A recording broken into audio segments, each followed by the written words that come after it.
The Young and the Restless spoilers next 2 weeks September 30th to October 11th, 2024. Nate stood tall, his mind set on one clear goal, securing the CEO position for Audra and toppling Kyle from his power. His ambition burned brighter with each passing day, but he knew this was not a battle he could win alone.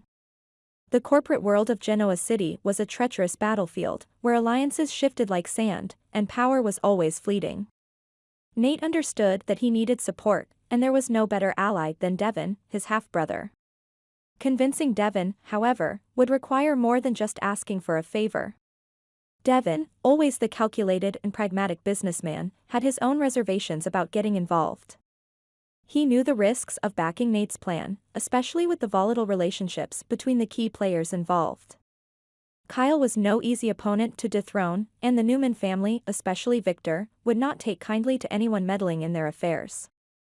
But Devon also saw the potential benefits. By supporting Nate, he could solidify his bond with his brother and gain a stronger position within the company. Devon wasn't one to pass up an opportunity to increase his influence, especially if it meant securing his family's future. As they met in a quiet corner of the office, away from prying eyes, Nate made his case. "Look, Devon, I know we haven't always been on the same page, but this isn't just about me or Audra. This is about the future of the company and making sure the right people are in charge. Kyle is in over his head, and he's not the leader we need. You know that. If we work together, we can put Audra in place and gain a stronger foothold." Devon remained silent for a moment, his sharp eyes narrowing as he weighed the pros and cons. He could sense Nate's determination, but he wasn't easily swayed. "I understand your ambition, Nate, but why should I get involved?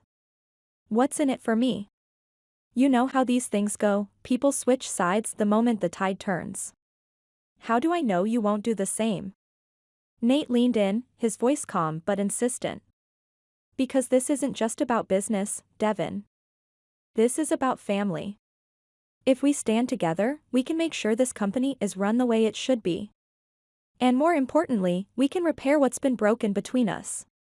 I need you, but I'm not just asking for a business favor, I'm asking as your brother." Devon's expression softened, but only slightly. He was wise enough to see the potential benefits of aligning with Nate, not just for the company but for their fractured relationship. Helping Nate could mean more than just gaining a corporate ally, it could heal the wounds of the past. Still, Devon wasn't one to rush into anything without careful consideration. "I'll think about it," Devon finally replied, his tone measured. "But I want assurances. This has to be done right, or we risk everything." Nate nodded, knowing he had gotten as close to a commitment as he could for now. "We'll do it right, Devon. I promise." Meanwhile, across town, the search for Heather had stalled. The police were doing everything they could to track her down, but every lead seemed to end in frustration. Daniel, desperate for any sign of her, had provided the police with the strange and unsettling messages he had received from her phone. But were those messages truly from Heather? The more Daniel thought about it, the more doubt crept into his mind. The messages didn't sound like her, they were too cryptic, too unlike the Heather he knew. Something wasn't right. Heather's phone, the key to unraveling the mystery, was still somewhere in Genoa City, but it was proving nearly impossible to locate.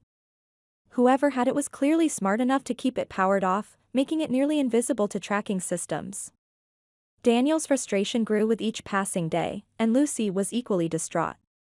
Every time her phone buzzed, she hoped it was news of her mother, but each time she was met with disappointment. Heather was out there, somewhere, but no one seemed able to find her. The weight of the unknown bore heavily on Daniel.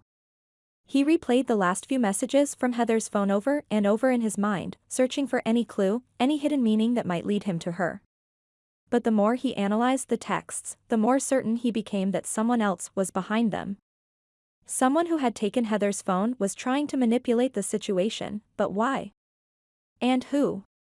The police had little to go on, and with each passing day, Heather's trail grew colder. The search teams had scoured the city, but the absence of any concrete leads was demoralizing. No one had seen her, and no one could account for her whereabouts on the night she disappeared. The frustration and helplessness that had gripped Daniel were now spreading to Lucy. She spent nights awake, staring at old pictures of her mother, wondering what had happened to her. Why had she vanished so suddenly? The longer Heather remained missing, the more sinister the situation seemed.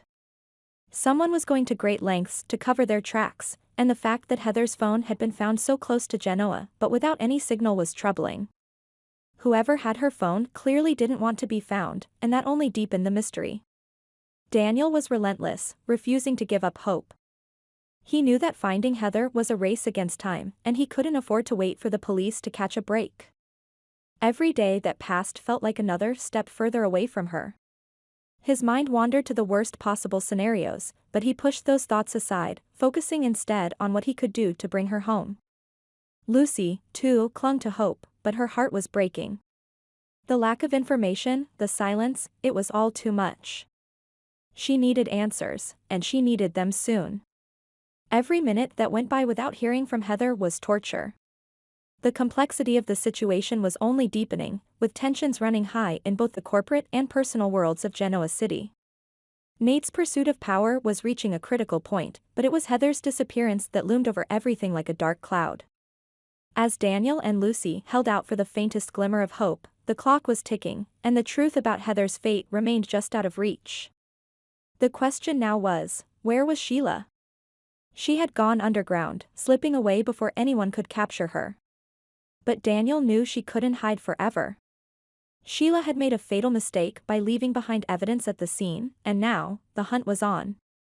Daniel, still grieving for Heather, vowed to bring Sheila to justice, not only for his sake but for Lucy's, who deserved to know the truth about her grandmother's crimes. As the police scoured Genoa City for any sign of Sheila, the tension mounted.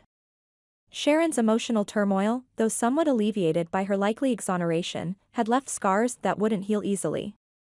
She had been pushed to the brink, manipulated into believing she was capable of murder. It would take time for her to recover from the trauma Sheila had inflicted, but with Daniel's support and the backing of their family, she might eventually find peace. Still, the specter of Sheila loomed large over Genoa City. There was no telling when or where she might strike next, but one thing was certain, she wouldn't stop until she had what she wanted. And that meant no one was truly safe until Sheila was caught. As the story unfolded, it became clear that this was only the beginning. The revelation of Sheila's involvement in Heather's death had sent shockwaves through the community, and now, everyone was on edge, waiting to see what would happen next. Would Sheila be found before she could cause more harm, or would she continue to evade justice, lurking in the shadows, waiting for her next opportunity? The residents of Genoa City could only hold their breath, hoping that justice would finally be served. But with Sheila still at large, there was no telling what the future held.